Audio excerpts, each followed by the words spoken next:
Hello guys, this is Amarjeet Kumar and welcome you to my channel Journey to Physics.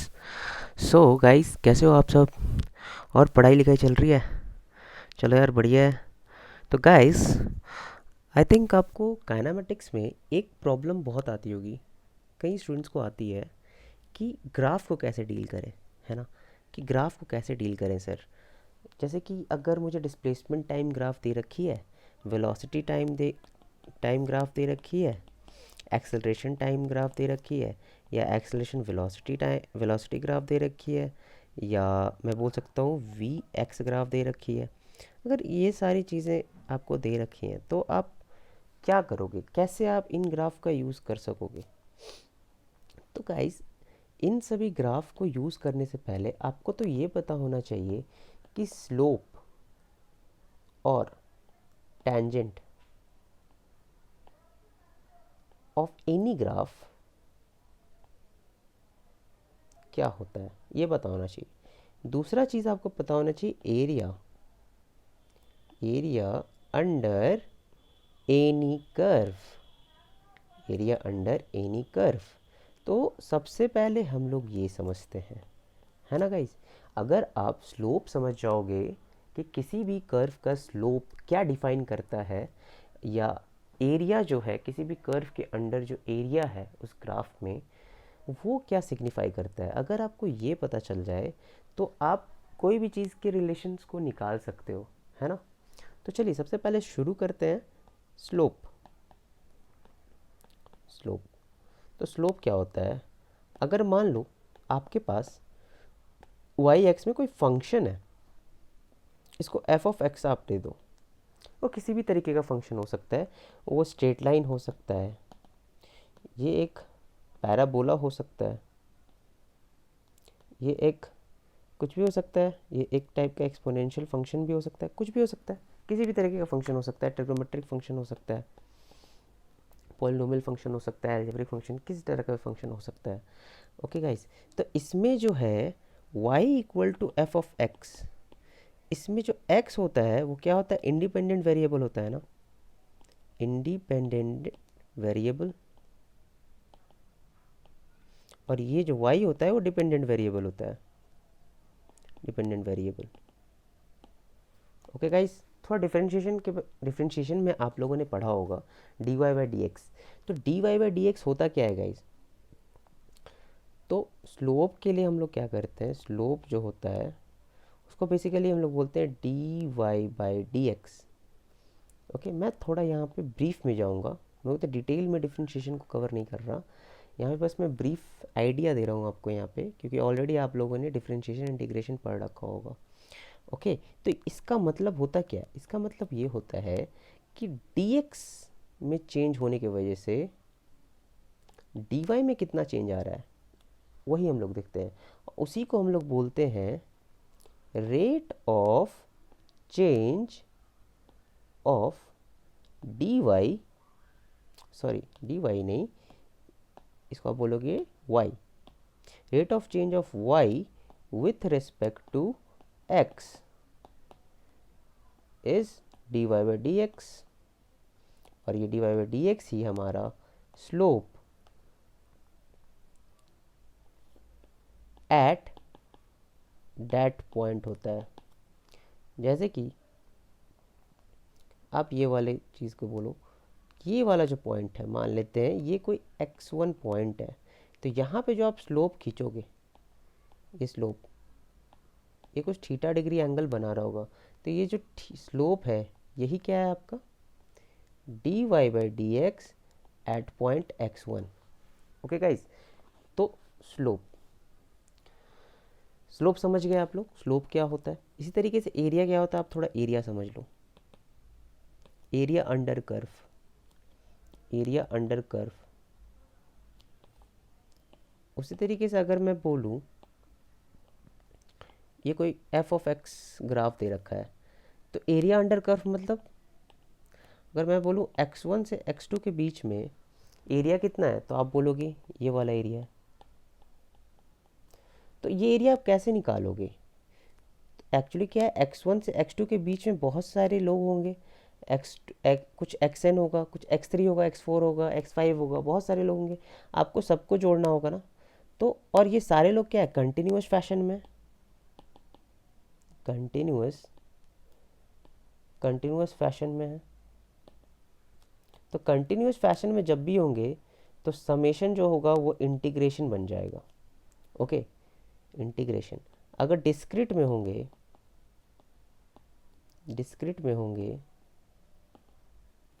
तो आप वहाँ पे summation का use करोगे। बेसिकली यहाँ पे हम लोग क्या करेंगे, एक dx एलिमेंट लेंगे। dx एलिमेंट, हम लोग मान रहे हैं कि ये dx एलिमेंट जो है बहुत ही पतला है। इसकी हाइट कितनी है, इसकी हाइट है एफ ऑफ एक्स। तो इसकी एरिया कितनी हो जाएगी, ये जो dx है, ये जो dx है इसकी एरिया कितनी हो जाएगी, डी ए इसको बोल देते हैं, हो जाएगी F of x d X. तो मैं बोलूँगा, मुझे पूरी एरिया निकालनी है, तो मैं हर एक x1 से x2 के बीच में सारे लोगों को कवर करूँगा, सारी वैल्यूज़ को कवर करूँगा। तो मैं बोलूँगा area under curve is equal to integration. मैं इंटीग्रेशन का सहारा लूँगा, कहाँ से कहाँ, x1 से फर्स्ट एलिमेंट मुझे x1 मिलेगी और सेकंड एलिमेंट मुझे x2 पे मिलेगी।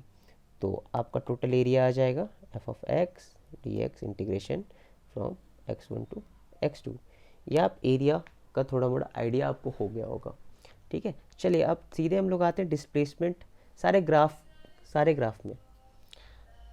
तो क्या क्या ग्राफ आप देखने वाले हो, आप देखने वाले हो स्ट्रेट लाइन ग्राफ देखने वाले। बेसिकली आप देखोगे पैराबोला। बेसिकली आप पहले ये दोनों समझो ये क्या होता है। तो स्ट्रेट लाइन का ग्राफ क्या होता है गाइस, स्ट्रेट लाइन का ग्राफ कुछ ऐसा होता है। अगर आप y equal to M x की बात करो तो हम लोग बोलेंगे y equal to M x. ये क्या है, पासिंग थ्रू ओरिजिन है ना। और एक तरह का ग्राफ ऐसा होता है और एक तरह का ग्राफ ऐसा होता है। इसको हम लोग बोलते हैं y equal to M X minus C, और इसको बोलते हैं y equal to M X plus C. Okay guys, ये दोनों केस में क्या होता है, ये इंटरसेप्ट सी है। ओके, समझ में आ रहा है गाइस। चलो उस तरीके से पैराबोला अगर आप देखो, तो पैराबोला जो होता है वो कैसा आएगा, वो कुछ ऐसा ग्राफ देगा। सॉरी, थोड़ा सा यार डायग्राम थोड़ा सा ख़राब बन जाता है मुझसे। हाँ ठीक है, ये पैराबोला, ये अपवर्ड पैराबोला हो सकता है, ये राइटवर्ड पैराबोला हो सकता है, ये लेफ्टवर्ड पैराबोला हो सकता है, ये डाउनवर्ड पैराबोला भी हो सकता है। इसको हम लोग y equal to x square बोलते हैं, इसको हम लोग y equal to minus x square बोलते हैं, इसको हम लोग x equal to y square बोलते हैं, और इसको हम लोग x equal to minus y square बोलते हैं। ठीक है, तो ये सारी ग्राफ बहुत आपको दिखने वाली है। तो सबसे पहले स्टार्ट करते हैं एक्स ऑफ टी, एक्स और टी के बीच में ग्राफ। कितने तरह का ग्राफ पॉसिबल है, हम लोग क्या करेंगे, एक्स ऑफ टी की ग्राफ बनाएंगे और उसके बाद हम लोग उसी ग्राफ के कॉरस्पॉन्डिंग वेलोसिटी और एक्सेलरेशन के ग्राफ भी सीखेंगे। सबसे पहले अगर मैं ये ले लूँ, सॉरी गाइस यार, स्केल कहाँ चला गया हमारा, हाँ ये रहा स्केल। मैंने किया, ये हमारा स्केल है। इस तरीके से मैं वाई में भी खींच लेता हूँ कुछ।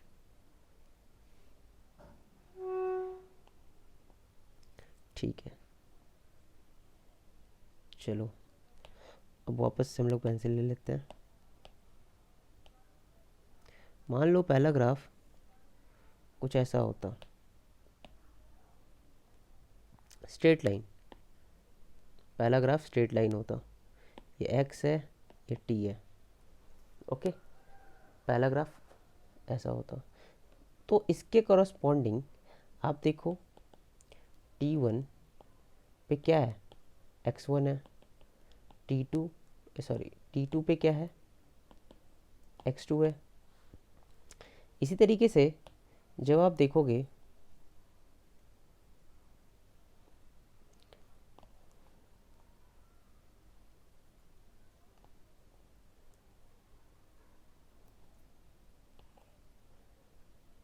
जब आप वेलोसिटी टाइम ग्राफ की बात करोगे तो वो सिंपल क्या आएगा, इसके कॉरस्पॉन्डिंग मुझे देखना है। तो मैं t1 पे t2, अच्छा एक बात बताओ, ये जो वेलोसिटी होती है वो क्या होती है, dx/dt होती है। तो मैं क्या बोलूँगा, स्लोप, मतलब इसकी जो स्लोप होगी वो क्या होगी, वेलोसिटी होगी। तो ये स्लोप जो है वो क्या है, कांस्टेंट है। स्लोप कितनी है, स्लोप है x2 minus x1 by t2 minus t1। हाँ, तो मैं बोलूँगा, और ये क्या है, पॉजिटिव स्लोप है, तो वेलोसिटी क्या आएगी, कुछ ऐसी आएगी। इसकी वैल्यू कितनी हो जाएगी, x2 minus x1 by t2 minus t1। समझ में आ रहा है गाइस। चलो ठीक है। उसी तरीके से एक्सेलरेशन का ग्राफ अगर बनाएं तो एक्सेलरेशन का ग्राफ हम सिंपली बोल सकते हैं, ये क्या हो जाएगा, एक्सेलरेशन क्या होता है, dv/dt।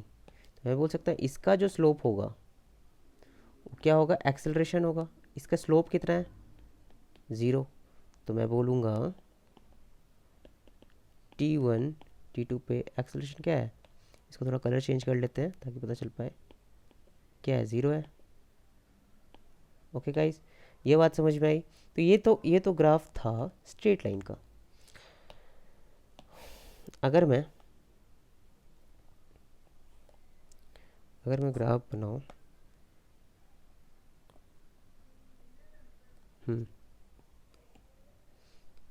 अगर मैं ग्राफ बनाऊं, सबसे पहला अब बहुत ही इंपॉर्टेंट मैं ग्राफ बताने वाला हूं, आप लोग ध्यान से समझना। ये एक्स ऑफ टी है, एक्स और टी के बीच में ग्राफ है, वेरी वेरी इंपॉर्टेंट। मान लो आपको ग्राफ दिया हुआ है ऐसा, तो आप क्या बोलोगे, यहाँ पे वेलोसिटी क्या होगी। तो वेलोसिटी वाली अगर ग्राफ हम लोग देखें,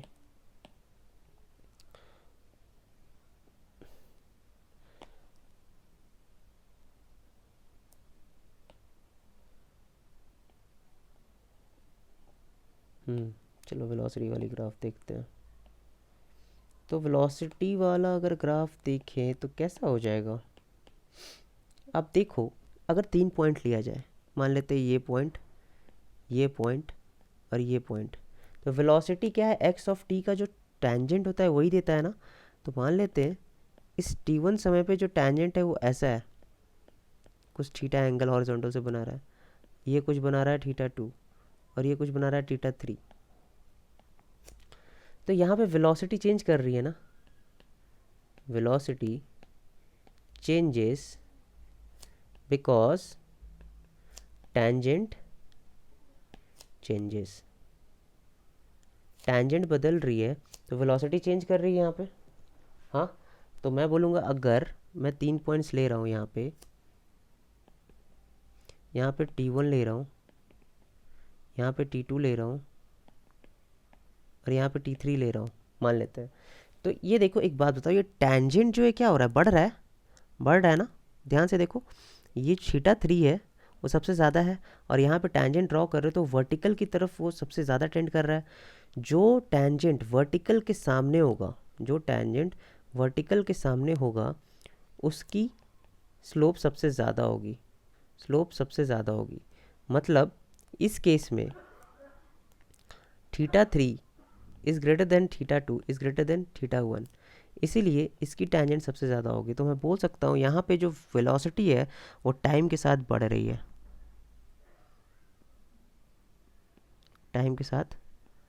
है, कुछ ऐसे। ठीक है गाइस, समझ में आ रहा है। चलो, ये ध्यान से समझना गाइस। और एक और बात, ये टाइम के साथ बढ़ तो रही है और ये पॉजिटिव है, पॉजिटिव एंड इंक्रीजिंग। बहुत इंपॉर्टेंट है गाइस ये वाली ग्राफ। उस तरीके से एक्सेलरेशन की जब बात करेंगे हम लोग, एक्सेलरेशन की बात करें,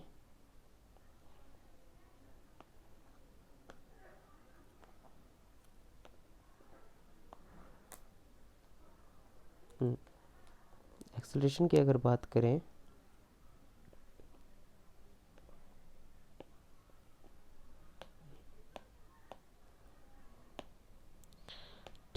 एक्सेलरेशन की अगर बात करें ए और टी, तो हम लोग देखेंगे ये जो स्लोप है ये क्या है, स्लोप स्लोप क्या है, कांस्टेंट है ना। और स्लोप क्या है, पॉजिटिव है। स्लोप कांस्टेंट और पॉजिटिव है, तो मैं बोलूँगा एक्सेलरेशन जो है वो कांस्टेंट है और पॉजिटिव है। ओके, ये चीज़ समझ में आई। चलो, इसका मतलब क्या हुआ, उससे चलो पहले दूसरा केस देखते हैं, उसके बाद कंक्लूजन निकालेंगे। एक बहुत ही अच्छा कंक्लूजन निकालने वाले हैं हम लोग आज, तो आप लोग गौर से देखना।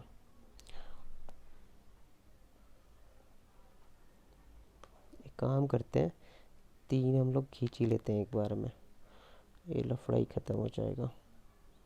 हाँ,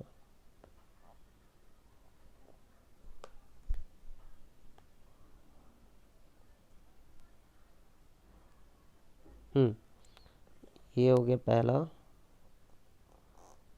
ये हो गया दूसरा ग्राफ, और ये हो गया तीसरा ग्राफ। ठीक है गाइस, चलो अब शुरू करते हैं अपना एनालिसिस। पेन को चेंज करते हैं। हाँ, तो यहाँ पे मान लो इस बार ग्राफ ऐसा आता है। ओके, ऐसा आता है, तो मैं क्या करूँगा, फिर से मैं 3 पॉइंट्स लूँगा, एक ये पॉइंट, एक ये पॉइंट, एक ये पॉइंट, टैंजेंट ड्रॉ करता हूँ। मैं सारे पॉइंट पे टैंजेंट ड्रॉ करता हूँ। एक ये पॉइंट ऐसा टैंजेंट, ये पॉइंट पे कुछ ऐसा टैंजेंट, ये पॉइंट पे कुछ ऐसा टैंजेंट। तो देखो वर्टिकल से कौन पास है सबसे। अगर मान लो इसको 1 पॉइंट नाम दें, इसको 2 दें, इसको 3 दें, तो वर्टिकल के पास कौन है, ये 1 वाला जो है टैंजेंट वो ज़्यादा है। तो स्लोप जो है 1 का वो सबसे ज़्यादा है, फिर 2 का, फिर 3 का स्लोप ऑर्डर, स्लोप का ऑर्डर मतलब वेलोसिटी जो है, वेलोसिटी जो है क्या है, पॉजिटिव है। वेलोसिटी जो है वो क्या है, पॉजिटिव है, लेकिन डिक्रीज कर रही है, बट डिक्रीज, डिक्रीज। ओके, ये पॉजिटिव है, स्लोप तो पॉजिटिव है ना, लेकिन जो रेट है वो डिक्रीज कर रही है। ये चीज़ ध्यान रखना है, क्योंकि स्लोप जो है वो क्या देने वाला है, वो वेलोसिटी देने वाला है। तो मैं बोलूँगा वेलोसिटी टाइम ग्राफ में ये है तो पॉजिटिव, लेकिन वो डिक्रीज कर रहा है, डिक्रीज कर रहा है, कुछ ऐसा ग्राफ होगा। ओके, समझ में आई? ये है positive but decreasing, decreasing with time. Okay guys, now अब देख लो एक्सेलरेशन के बारे में थोड़ा। एक्सेलरेशन, एक्सेलरेशन में देखो ये स्लोप जो है, स्लोप जो है ये क्या है, नेगेटिव है। स्लोप नेगेटिव है ना गाइस, स्लोप नेगेटिव है, स्लोप नेगेटिव है तो एक्सेलरेशन भी नेगेटिव है और कांस्टेंट है ना। तो ये मेरा ग्राफ कुछ ऐसा आएगा, ये कांस्टेंट है बट एक्सेलरेशन जो है नेगेटिव है। इसका मतलब, इसका मतलब क्या हुआ, 2 केस तुमने डिराइव किया, कंक्लूजन क्या हुआ, कंक्लूजन हुआ कि अगर, अगर ये वाले जो आप ग्राफ में देखे, इसमें स्लोप जो था, स्लोप जो था वो इंक्रीज कर रहा था टाइम इंक्रीज करने पे, विथ टाइम, और वेलोसिटी जो थी वो पॉजिटिव थी, है ना। तीसरी बात, एक्सेलरेशन जो थी वो कांस्टेंट थी एंड पॉजिटिव थी। मतलब एक्सेलरेशन तब होता है जब velocity and acceleration direction is same, that is here it is positive. Okay guys, ये चीज़ समझ में आई। उसी तरीके से मैं एक और बात बोल सकता हूँ, सेकंड वाले केस में ऐसा ग्राफ था। सबसे पहले आपने देखा कि स्लोप जो है वो डिक्रीज कर रही थी विथ टाइम। ठीक, इसका मतलब वेलोसिटी जो था वो अभी भी पॉजिटिव था, लेकिन जो उसकी रेट है मतलब एक्सेलरेशन, जो एक्सेलरेशन थी वो क्या थी, नेगेटिव थी। कांस्टेंट थी लेकिन नेगेटिव थी। ओके, एक और चीज़, इसमें जो वेलोसिटी का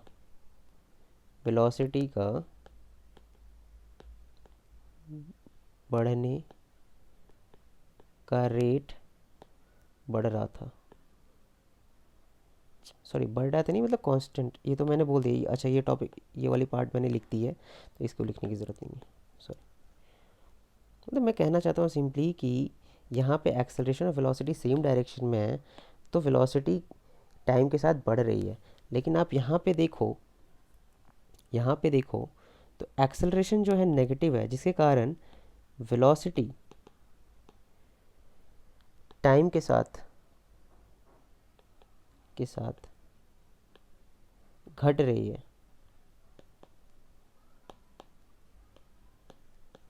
इसको हम लोग स्पीड डाउन भी बोलते हैं, स्पीड डाउन। और एक्सेलरेशन, यहाँ पे acceleration and velocity is having different direction, that is एक पॉजिटिव तो दूसरा नेगेटिव हो जाएगा, तो उस केस में रिटार्डेशन होता है। ये तो मैंने आपको फर्स्ट क्लास में ही बताया था, यहाँ पे ग्राफ के थ्रू भी ये चीज़ समझ में आ रही है ना। एग्जाम्पल के तौर पे आप बाइक जब चलाते हो, तो जब बाइक स्टार्ट करते हो तो आप स्पीड अप करते हो। बाइक जब स्टार्ट करते हो, बाइक स्टार्ट्स तो स्पीड अप करते हो तो एक्सेलरेशन जो होती है वो क्या होती है, पॉजिटिव होती है। जब बाइक अप्लाइज ब्रेक्स तो स्पीड डाउन होता है, तो हम लोग बोलेंगे एक्सेलरेशन जो उस वक्त होता है वो नेगेटिव होता है।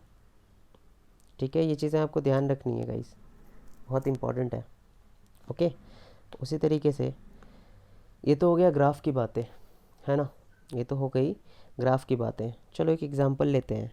अगर एक बॉय बॉल को थ्रो करता है किसी यू वेलोसिटी से, ओके, तो आप बोलोगे कि इसकी जो, अगर मैं बोलूँ कि वेलोसिटी और एक्सेलरेशन में, आप थोड़ा सा ये बताओ मुझे, एक्सप्लेन करो क्या हो रहा है यहाँ पे। तो एक्सेलरेशन तो यहाँ पे क्या है, जी डाउनवर्ड है, जो कि क्या है, कांस्टेंट है। तो मैं बोलूँगा ना कि जी क्या है यहाँ पे, अगर मैं ऊपर के डायरेक्शन को पॉजिटिव लेता हूँ तो जी जो है नेगेटिव है सेंस में, और वेलोसिटी जो है वो क्या है, पॉजिटिव है। तो यहाँ पे क्या आएगा, रिटार्डेशन हो रहा होगा। ओके गाइस, तो मैं क्या बोलूँगा कि जब यहाँ से शुरू हुआ, ये मान लो 3 प्लेस से यहाँ से जा रहे, यहाँ से शुरू हुआ, यहाँ पे कभी आया थोड़ा सा, और यहाँ पे जाके वो ज़ीरो हो गया, मैक्सिमम हाइट तक गया, वहाँ पे ज़ीरो हो गया उसकी velocity.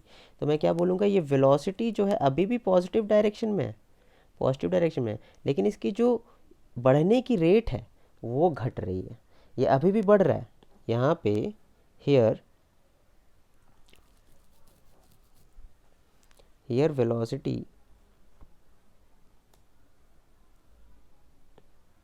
Velocity is in positive direction,